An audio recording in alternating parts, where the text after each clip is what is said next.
This is LBC from Global, leading Britain's conversation with Nick Ferrari at breakfast.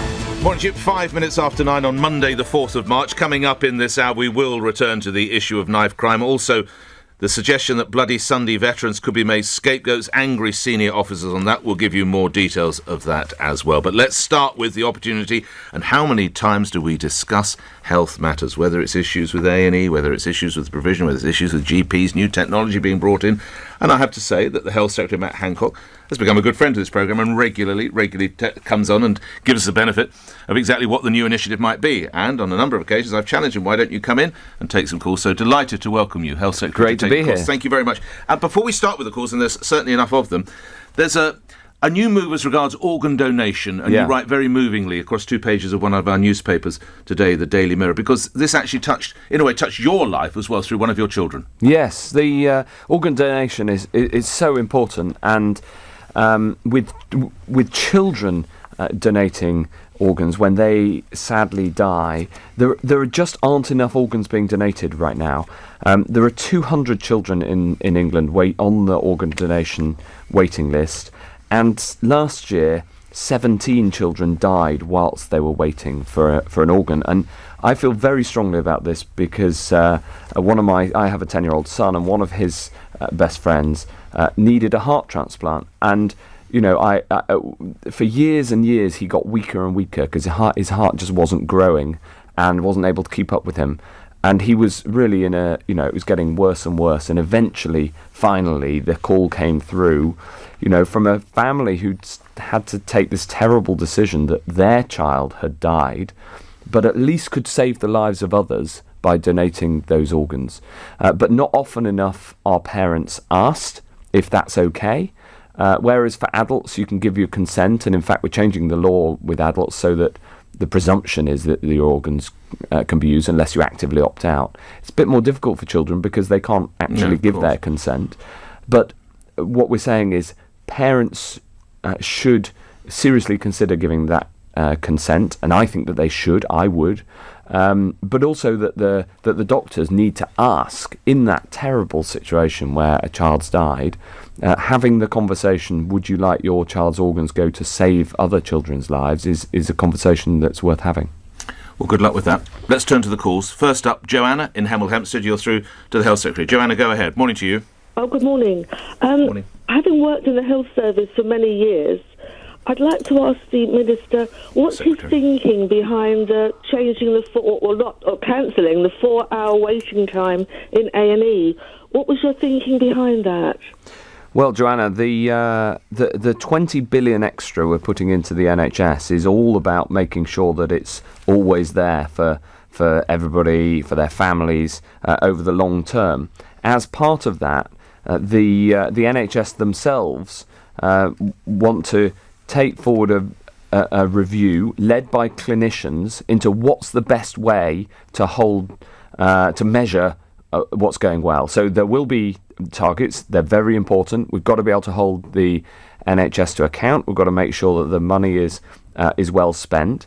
Some of the clinicians say the problem with the 4-hour target is that if you have somebody with a problem that is serious and needs dealing with, but isn't life-threatening, and they've been in A&E for, say, 3 3/4 hours, and then an ambulance comes in with a very serious patient, then the target doesn't really measure what's the right thing to do clinically at that point. So the clinicians are looking at what the best targets might be, and I'm open to considering that. But in the last manifesto, the Conservative Party said we will retain the 95% A&E target and the 18-week elective care standard so that those needing care receive it in a timely fashion. So you're breaking that manifesto commitment. Well, we're going to listen to what the clinicians say. Well, you've already said that, so it is a break, isn't it? It's the end of that. Well, no, because we haven't made the decision yet. Oh, so you might retain it? I'll see what the clinicians say, and I think you've got to, in this job, you've got to listen very carefully to clinical advice. There are other things that we need to that they are saying that we need to add to it. For instance, making sure that when somebody with a very serious condition like sepsis or comes in, then there's an even more urgent target, because for them 4 hours is far too long. So we've got to make sure that we keep up with the clinical advice.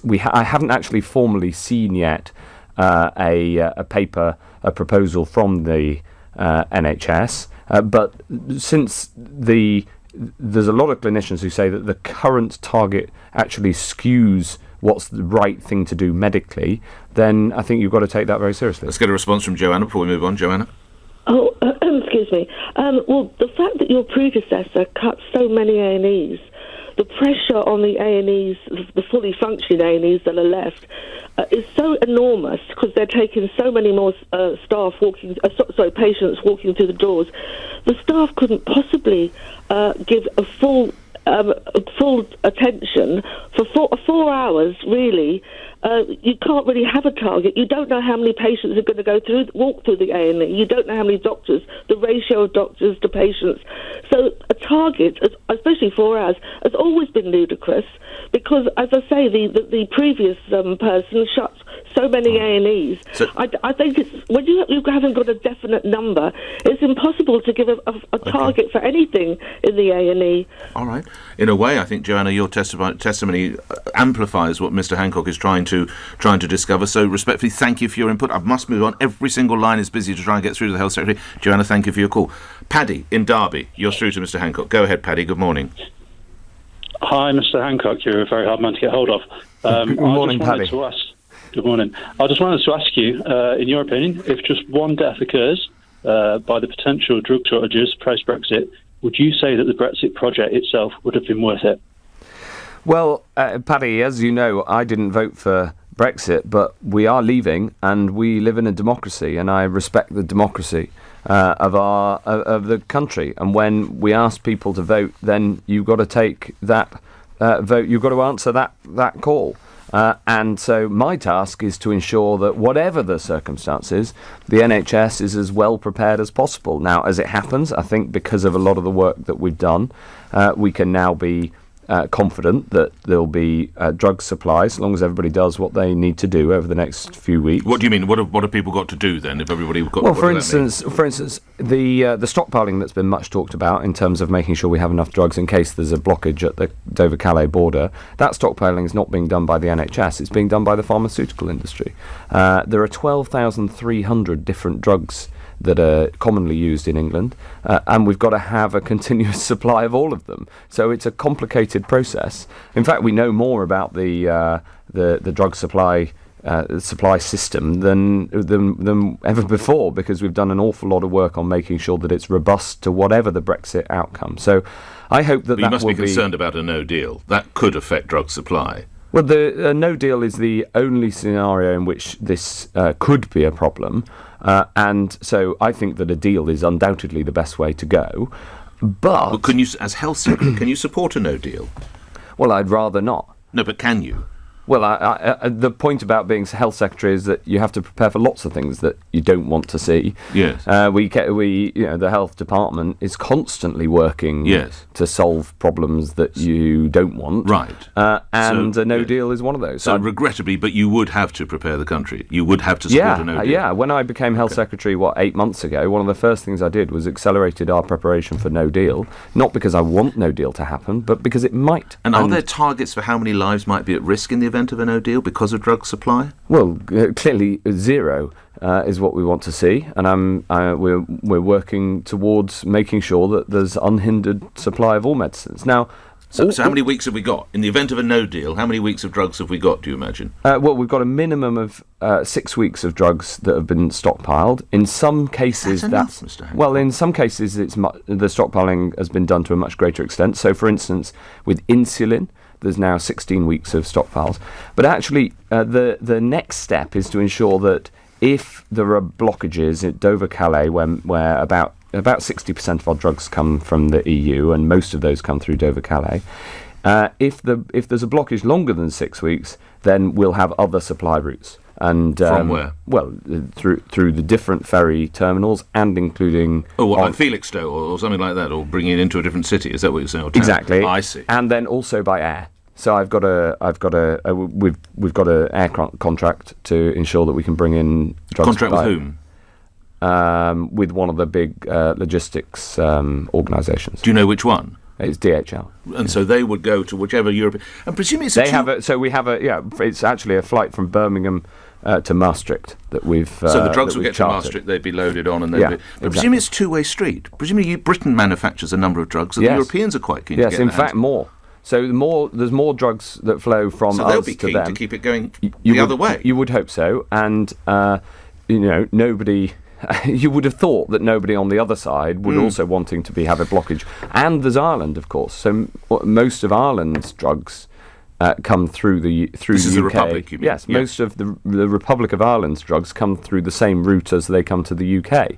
So if there were a blockage, the blockage would be stopping drugs not only from going from the UK to France and the rest of Europe, as well as obviously to the UK, but also the drug supply to Ireland. Through Dublin, presumably it goes from UK into Dublin, does it? Exactly. It comes. Most of them, or a large proportion of them, come through Dover, Calais, across the UK, and then from Holyhead to Dublin. So it is in nobody's interest to have a problem here, but a no-deal Brexit would mean a lot of big changes and many of them unforeseen, so we have to plan. Quick response from Paddy from what you've heard. It seems fairly detailed planning so far. Paddy? Big changes. A bit of context here. I have type 1 diabetes and three autoimmune diseases. I'm sorry. It's a massively complex situation. Massive changes. You can't make these changes literally overnight in the event of a no-deal Brexit.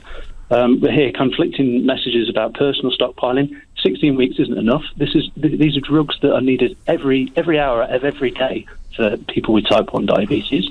Yes, Paddy, I totally understand where you're coming from. There's just one thing I'd say. There's no conflicting message about personal stockpiling. People should not do it, because what we don't want is that to place a higher demand now. What's happening is that the pharmaceutical businesses, the people who are duty bound to supply your insulin, they are doing the stockpiling, and 16 weeks is an interim for making sure that we can get the flow going so that it's there permanently. And I'm confident that if everybody does what they need to do, then that will happen. Paddy, thank you. Andy's in Henham. Is it in Hertfordshire? Andy, you're on the radio. Good morning. Right. Good morning, sir. Mr. Hancock. I hope you're well. What's your stance on the removal or banning of images of self-harm on social media? Yeah, I think that this is awful. I think we've got to be really tough on it.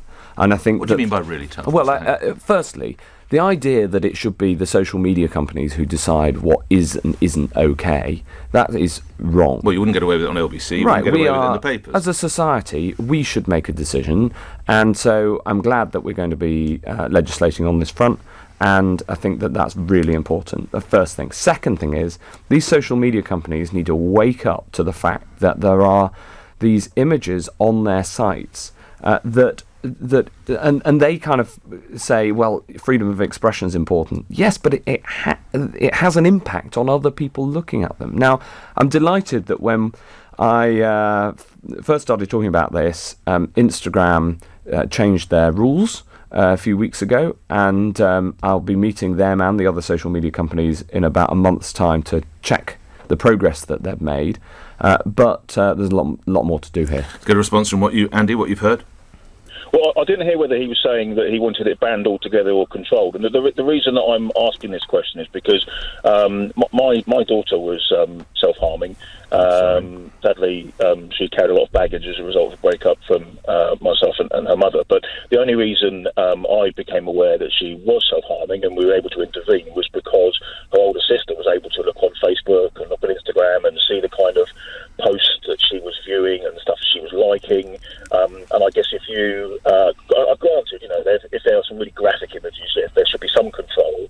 But I think when it's potentially a cry for help, I have no proof that she would have gone on to do anything far worse. How old is your daughter? How old was your daughter when you discovered it, Andy? She was start 12, 13. Yes, classically. How is she now, most importantly? Well, she's fine. I had a really good day of her at the weekend. She's Brilliant. at uni studying, so she's. I think that intervention helped with her turning a corner. But I just think if you ban it altogether, I worry that interventions such as mine just won't occur. I think you'll push it underground, or worse, you'll have an increase in Mr. real Hancock, tragedy. let's get Matt Hancock. Mr. Hancock. Well, I think this is right and a really important point. And the thing is not just to ban. I think that taking down the graphic images, as you say, I think that's very important because it encourages other people. But that alone is not enough. So messages of support, systems where if you search for certain terms, then there's alerts, and making sure that people can get the help they need. These are needed as well. But you've also got to protect people who are encouraged by graphic images of self-harm. And the same goes for suicide as well, sadly. And will you give them deadlines, any of these social media companies, when you meet them in a month or so? Well, I'll see what the progress is. And Mr. Nick Clegg, who of course is at Facebook, who you'll know well, he says there is sometimes merit to keeping some of this material online so that young people can access certain aspects of it. Well, you've got to get that right. So they're going to leave up images that are a cry for help, where they're then going to hash out the image so you can't exactly see what it is, but you can see that the person has been making a cry for help, which I hope, Andy, in your circumstances, in what happened to your family, that would have allowed for your other daughter to see that there was a problem without putting up graphic images that might have encouraged other people to follow the same. Andy, good luck with her. Thank you. I'm glad you had a pleasant weekend. We move to other questions. Mike's in Hounslow. Mike, you're through to the Health Secretary. Go ahead. Good morning to you. Oh, good morning. Good morning. Morning. The question I wanted to ask was about assisted dying. Is it time to reconsider the legality of it? Because I'll give you a bit of context. I lost my father last year, and it was sudden, unexpected, and it was quite devastating. And it took a long time to get over it. But one thing I've noted about people who wanted to embark down the assisted dying route is that it gives them the chance to have the final conversations, and it allows them to agree an end point, shall we say, while the person can still respond. Yeah. And I just wondered, is it something that really, we should start to think about seriously? Because Where are you on assisted dying, well, Mr. Hancock? The first thing is I'm really pleased that this is not a party political thing. This is about everybody's individual conscience as elected MPs in Westminster, and it's really important that the debate happens in this sort of tone, in the tone of the question that you asked. I can see the upsides, and the ability to have for people to reach the end of their lives in dignity when they know that they have a terminal condition. I'm also very, very concerned to ensure that safeguards are in place to make sure that people can't feel pressurised into signing up to it. And I do worry about that. I think that... Could you ever find yourself voting in favour of some form of assisted dying legislation with the necessary safeguards in the United Kingdom? Well, whether you can provide those necessary safeguards, I think that's the most difficult question. Some people Is look it to possible? Switzerland. You don't think Is it Switzerland possible? works well? No, I think actually the fact that you can go to Switzerland is no bad thing, but it is quite expensive, and so it's not really. But if the Swiss can do it, why can't the Brits do it? Well, because they had a big long conversation about this, and it was a national decision, and they have put some of those safeguards in place. I thought that the Archbishop of Canterbury spoke very eloquently about this, actually, very empathetic to the concerns, but of those who wanted to be able to end their lives with dignity, but also. Really, we've got to look out. You've got to look out for the most vulnerable in society, and some people might feel that they ought to stop. They might see themselves as a burden and feel that they ought to do this when, and therefore feel pressurised into it. Of course, the Royal College of Physicians, you'll be aware, polls its members this month on whether they back a change to the ban on assisted dying. So this would be effective. How much would you be informed? Suppose that was to come back and say, actually, the physicians were coming round to some form of movement towards that. How would that inform your view? Well, I think the physicians have got an important voice in this, but it isn't really the ultimate voice, because this needs to be a decision for society as a whole, and that's best reflected through MPs in Parliament taking a decision on their conscience. All right, let's move to other matters. Dave in Derby. Dave, what do you want to ask the Health Secretary? Go ahead. Good morning. Good morning. My question really is, for many, millions of people, it's been the case. I don't know the actual number, but it's been the case now where to fund social care for your end of days, etc. Your final last couple of years, people are have to sell their houses to fund their social care.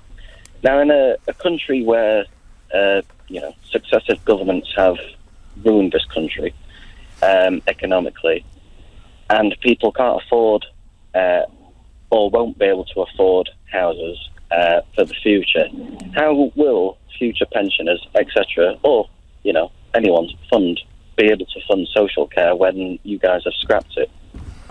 Mr. Hancock. Yeah, well, I really feel this injustice. There's a lot of problems in our social care system. It's not funded well enough over the long term. We've put in money this year and next year, but putting in money 1 year at a time isn't a long-term solution. I think this the problem of people having to sell their homes is I really sense that unfairness when you have somebody who's worked all their life. Take my dad, right? Worked all his life, worked hard, got his own home, and then the idea that you might have to sell that when somebody else gets all their social care for free because they didn't have an asset. I get that. And what are you going to do about it? Well, we're going to bring forward this green paper. It'll have a series of different options, a bit like the pension reforms of a decade ago. This sort of problem needs to be solved in a way that broadly has a consensus behind it. It's been a political hot potato for a long time, and we need to get people behind it. I've put forward some ideas. We're looking at this idea that the Select Committee put forward, because that was a cross-party idea of an insurance system to mean that in advance you can protect yourself from this. Because one of the other injustices is nobody knows, not even you and I, Nick, Dave. Nobody is able to insure themselves against this risk. We don't know if we're going to need long-term social care. Nobody does. For some people, about a quarter of people don't need any care at all, and then about 10% of people, the costs of care are over £100,000, and you just don't know which of those you're going to have, and at the moment you can't protect yourself from it even if you wanted to. So I think that there's a lot of injustices in this system, and they need to be solved. Dave, thank you. Coming to the last couple of minutes, let's feature some of the questions that are coming on texts, tweets and emails. This from Rachel in Bexley. Does the Health Secretary think that a trans female patient should be on an all-female ward, as was in the newspapers a few weeks ago? I recall that story. This was a man who was transitioning, who then performed unsavoury sexual acts on some of the elderly female patients. Where should that woman have been in the ward? Well, this is a very, very difficult question. And the current rules of the NHS are that people are treated as they are presented, as they present. So if somebody if somebody is a woman and has gone through the legal changes to be a woman, then they are treated like as a woman. We have a very similar problem in prisons in terms of. Do they have to have had the whole procedure, Mr. Hancock? No, they have to be legally changed, and so they could still have a male appendage. Correct. And they'd be on a female ward. Correct. You can't accept that. You can see why I'm uncomfortable with. I hope more than uncomfortable. And I think that I think essentially this whole area needs looking at. What do you mean by looking at? Well, I think we need to look at what the rules ought to be. And what should the rule? I mean, that should not happen. Surely, someone who has a male appendage, because it might still be half term, should not be on a female's ward. You can see where I'm coming from. Would you agree with me? Well, I think that it's very, very difficult. But that's the current rules of the NHS, which were set some years ago, and a lot of it has there's a lot of law in this space as well, meaning that we can't just move without serious consideration. The problem is that that is the current way that the NHS organises. But you would seek to review that, or if not direct change it? We are looking at it, yeah. Okay. Jamie in Loughborough, has the legalisation of medicinal cannabis been a failure? Only a handful of children have actually got the drugs. This was, of course, the back end of last year, where I think your colleague Sajid Javid got involved as well. Yeah. I mean, we have a note here. Now, this may have been updated because this was early. Only 6 patients have been given medicinal cannabis since legalisation last November. Has that really worked, Mr. Hancock? Well, the numbers are definitely higher than that, but I don't have the exact number in front of me. But the change has worked, yes, because there are people able to get medicinal cannabis when it works for them. There were some campaigners who were hoping that we would essentially, this would be the road to legalising cannabis all over, full stop, and I'm dead set against that. I think the impact of cannabis on especially people's mental health is very, very serious, and we ignore that evidence at its peril. But medicinal cannabis, which is often using a product from cannabis rather than cannabis itself, I think it's a good thing that we decriminalise that, and it's now available on the NHS. Now, those drugs are currently undergoing a trial which will finish in about October, so that then they will be available in the normal way. At the moment, they're available through a special route that we set up just for these purposes. But of course, like every other drug, they need to go through the approval process. They hadn't been through the approval process because they were illegal. So we're in the middle of this change. More and more people are able to get it, but I don't want this to become anybody turn up to their GP and ask for cannabis and be given it. So we've got to be careful, but I absolutely understand the value of medicinal cannabis to treating some people who are in terrible circumstances. Lastly, before I let you go, a number of the staff who work with you in the NHS would have spent this weekend tending for people who've been victims of stab wounds, 2 fatal, one in a park in Cheshire, one a park in East London. We have people who've been stabbed and seriously injured here in London. People talk about it being a public health issue, Mr. Hancock. Do you buy into that? What do you see? Well, it's a crime issue. It's a crime issue. I mean, people stabbing people, first and foremost, is a crime, and you've got to hold the perpetrators to justice and accountable. A public health issue, if you classify it as Sadiq Khan says it's a public health. The London Mayor says it's a public health issue. If you try to say that it's a public health issue, that implies that it's nobody's fault, right? The criminals who are murderers, it's their fault, and that's got to be the starting point. And now we should take a broad approach to how we tackle it, looking at all of the different